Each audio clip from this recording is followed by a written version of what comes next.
Maybe not surprising, Trump's slogan, "Drain the swamp," came to mind because that's exactly what I'm doing here. Although I also introduce a lot of extra water into the swamps. But it's always been a sort of a swamp here, or since the mining operation was abandoned anyway. I also often think of the draining of the Pontine marshes, something the Romans did 2,000 years ago, which was this miraculous thing. I'm going to have to come up with a name for this area. I don't think I want to call it the swamp. Not ready to. I'm going to have to learn more. Maybe for now I'll call it this. I used to call it the jungle, because it was like a jungle in the summer, but I'll call it the swamp, I guess, for now.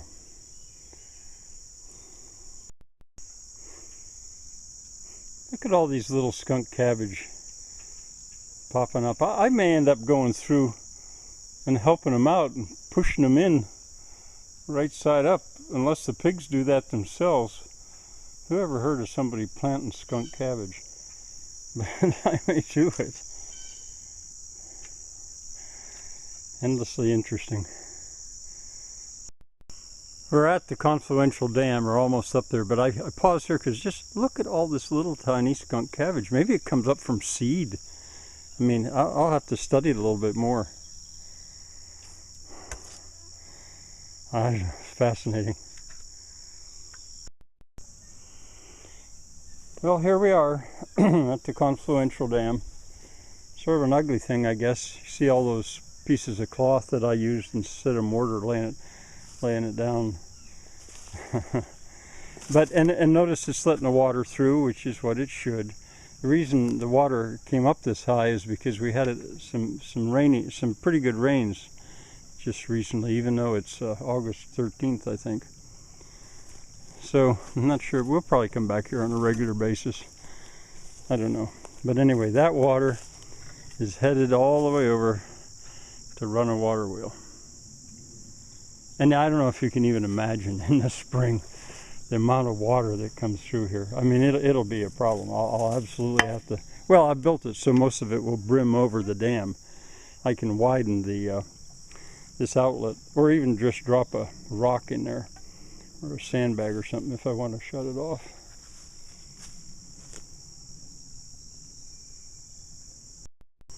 I'm heading back out, and you can see it begins to look civilized out there instead of all these potholes. But I paused again because something I wanted to mention is what the pigs have done here is what pigs do. And it's so easy to connect them one to the other and establish that way a contour line or a fall line. I mean, I'm going to clear that spot and that spot out and open it there. I already did bring these two together. I could bring some of the other ones together.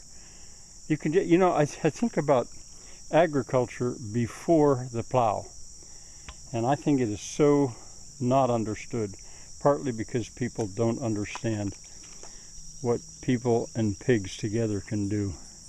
Well, I'll do that, and then I'll show you what it'll look like. There, you can see the water emptying from that pothole or pig hole into this one. Well, the first into the second, into the third, and now into the fourth, and now going out this side of the fourth. I'm going to hoe that over there, and you know, you wouldn't even need a hoe. All you'd need is your arms. And if you can imagine a prehistoric man or woman understanding level and how it's important to hold water until you decide to let water fall. Working with pigs, there you go. They can garden. Well, I connected two others and put them online. Now this is that contour line, contour ditch. This is the one that goes all the way to the waterfall. And when I connected these four there in the outlet, I got a confluence.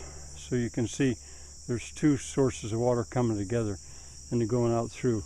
Now today the pigs will come in here and they'll root all around, and I'll come back and work on it again.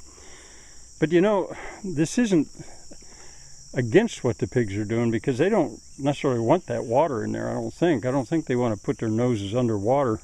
They probably don't mind, but it has to be soft for them to be able to do this, and it's plenty soft. So I don't know if they're probably going to be coming back here for days still. But then it stops. It stops after a while. This was a feature. It might have been a pond bottom. You know, I also wonder, maybe primitive man had a taste for truffles like pigs do, and maybe I can imagine primitive, a pre-agricultural man, pre-plow man, with his nose right there beside the pigs, reaching in there because I'm sure they knew exactly what the pigs were going after. Truffles, maybe. See, there's what's left of a skunk cabbage stalk, and there's another. I mean, the pigs easily could have eaten that, but they seem to be after something that was underneath the stalks. I'm probably going to come along here and push them back in when it's a little safer to walk, and might do it in my bare feet because my boots get stuck in this all the time. But you can see them all over the place. They dig them down, root them up, and leave them there. And many of them are able to keep going then. Discovery.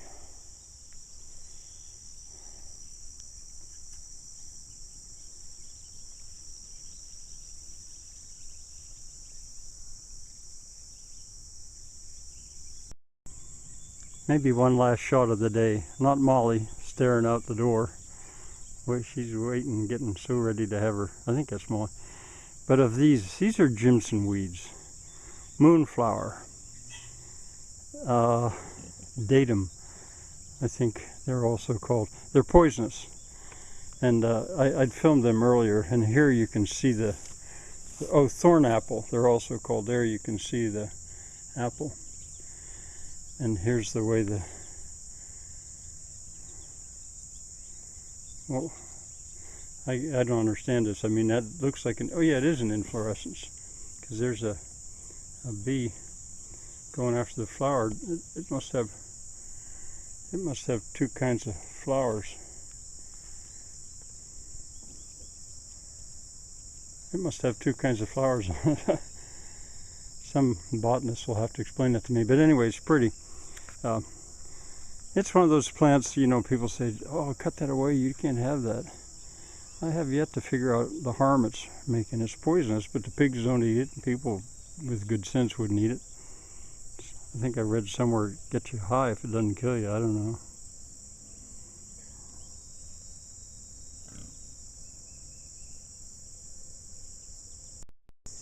Yeah, you can definitely see that there's two kinds of inflorescences, and there's the berries developing from this inflorescence. And they're coming along a little bit more. They're more developed. I can't remember what color they get. Interesting world of plants. Wait, maybe I've figured it out. I don't see that kind of fruit on the same plant as that kind of fruit. Maybe they're, what do you call it, monoecious? Maybe there's male and female thorn apples or Jimson weeds. It happens with trees, it happens with plants, as opposed to being dioecious. Corn. No, corn isn't like that.